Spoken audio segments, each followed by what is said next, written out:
Olá pessoal, tudo bem? Mais uma vez estamos juntos, continuamos a falar sobre redação dissertativa argumentativa, que é o modelo, o gênero textual, vamos dizer assim, que cai tanto na redação do Enem, como também da maioria dos vestibulares, como também da UERJ. Então vamos falar um pouco mais da redação dissertativa argumentativa. Na última aula nós falamos da estrutura, né, a introdução, onde você apresenta a tese é o ponto de vista que você vai defender, né? Depois tem o desenvolvimento, que são os parágrafos onde você apresenta os argumentos, que são as justificativas que você vai apresentar para sustentar, ancorar a sua tese, a sua opinião, e na conclusão você retoma a sua tese lá da introdução, reafirmando o seu ponto de vista, certo? Agora, a gente precisa ver os argumentos que são válidos e os argumentos que não são válidos, porque há argumentos que não têm validade no argumentativo, inclusive muitos são até incoerentes.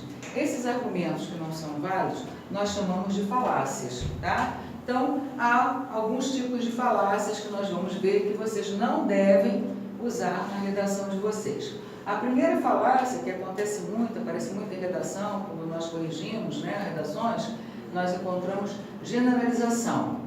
Você não pode fazer generalização.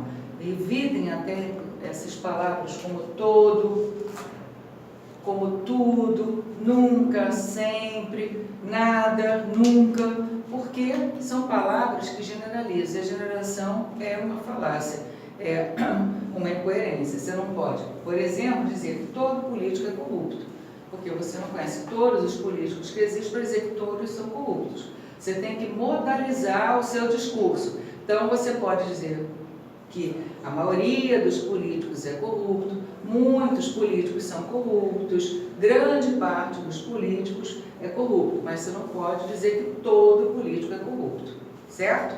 Então, cuidado com essas generalizações. Existe um outro tipo de falácia chamado argumento autoritário. Pelo próprio nome já está dizendo autoritário, ou seja, é uma imposição de uma ideia.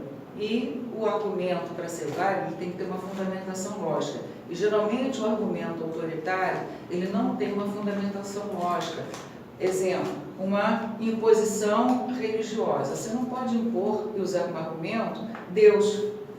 Mesmo que eu seja cristã, eu não posso usar esse argumento de Deus. Que Deus vai acabar com a violência urbana. Por quê? Porque nem todas as pessoas são cristãs. Nem todas as pessoas creem em Deus. Então, se você diz isso para um ateu, não vai ter validade nenhuma o seu argumento. Então, não usem Deus em redação, porque não vai ter validade, porque Deus é uma questão de fé, não é uma questão de lógica. E o argumento, para ter validade, ele tem que ser lógico.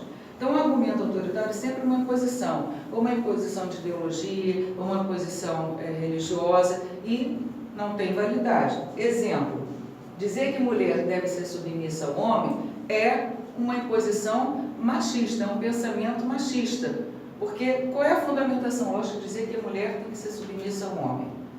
Não existe isso, né? Só na cabeça mesmo dos machistas. Então, esse argumento autoritário não tem nenhuma coerência. Um outro tipo de falácia é a ignorância de causa, que alguns chamam de desvio de causa. Ou seja, você apresenta uma causa que não é efetivamente a causa daquele fato, e aí perde a validade. Um exemplo é você dizer que o aumento de jovens drogados deve-se à separação dos pais. Vejam, a separação dos pais não é a causa do aumento de jovens drogados. Existem pais que se separam e os jovens não se drogam. Existem jovens que se drogam e os pais não são separados. Então, repare que é uma relação incoerente de causa e fato. Não é a separação dos pais que vai causar o aumento de jovens drogados. Então, também é outra falácia. Existe uma outra falácia também que ocorre muito nas redações, é a ignorância do assunto. Ou seja, a pessoa não tem domínio, conhecimento daquele assunto e aí coloca na sua redação, no seu texto. Às vezes é a citação de uma pessoa importante, notória, que não disse aquele pensamento, aquela frase que você coloca. Às vezes é um dado estatístico errado. Aliás, não inventem dado estatístico, né? Hoje, nós temos o computador, temos a internet. Então, se você escreve um dado estatístico errado, você inventa da sua cabeça, provavelmente quem está corrigindo vai saber que aquele dado estatístico está errado. Porque é só entrar na internet e pesquisar e vai ver que está errado. Se você diz, por exemplo, que 98% da população brasileira é analfabeta, isso é um dado estatístico errado. É só entrar na internet e você vai ver que não é 98%. A última pesquisa deu como 12% de pessoas analfabetas no Brasil. Então, cuidado com essa ignorância de assunto.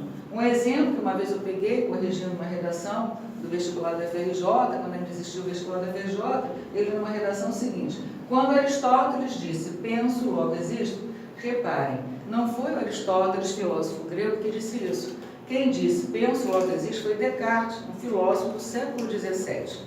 Então, se você não tem certeza que foi o Aristóteles, você coloca, um grande filósofo disse, penso, logo existe, mas não dá o nome equivocado do filósofo, que aí se torna uma falácia. Tudo bem?